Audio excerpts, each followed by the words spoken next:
It's a good place in order to find a gateway and opening point.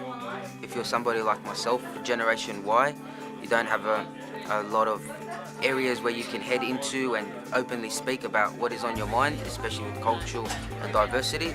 So this place is a really good gateway and entry point to finding out more information and getting in contact with the right people.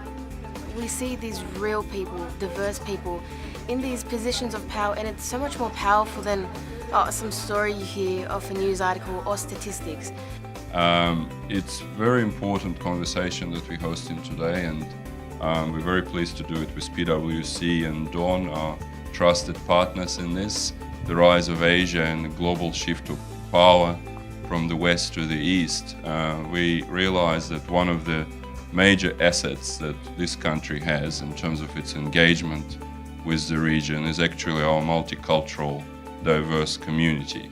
And that's really what I think diversity is all about, giving people the opportunity to share in the great Australian narrative. But I am concerned that we don't give all of us who are migrants to this country, less of course the first people, and within that large group of migrants we have become very successful at ensuring that people who look like me with my antecedents have been given, I think, a more even run to do whatever we want to. Join an army, start in the media, or join politics. Just to run through the statistics in federal politics, around 226 parliamentarians, of which 5 are of a non-Anglo backgrounds in federal politics and 5 are Indigenous, so it's a pretty small proportion. And I think that when we talk about diversity, we also talk about not only cultural diversity or religious diversity, but also diversity of previous experiences, diversity of gender, diversity of, of ways of thinking. And that's actually what makes our democracy better, because it's that cross-section. It's a reality and we've got to look at how we address that. But the more diversity that we see in the management positions, the more that enables that it's okay. Like people with a different sounding name, or maybe who look a little bit differently than what may be the dominant culture. That's okay, because they bring something different to the table, and everybody brings a certain culture of theirs into the management position and to the table as well. And I was the first female and the first person of non-English speaking background to be elected in the lower North Shore of Sydney, the seat of Willoughby. So I was a bit different, and I struggled with my surname.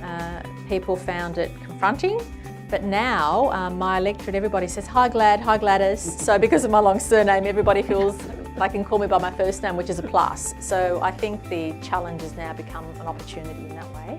And so, I love my electorate, I love that it's so diverse, and I think my own background has helped me help others make their way through public policy and become more involved. And I love it when young people of an Asian background come into my office to sign a JP form and feel, part of the community and want to help others.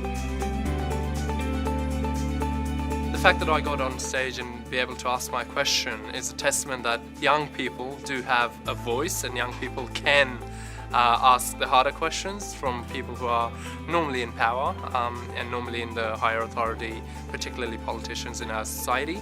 And I was just encouraged and challenged, especially by Gladys, who shared about being the change with the platforms that we've been given.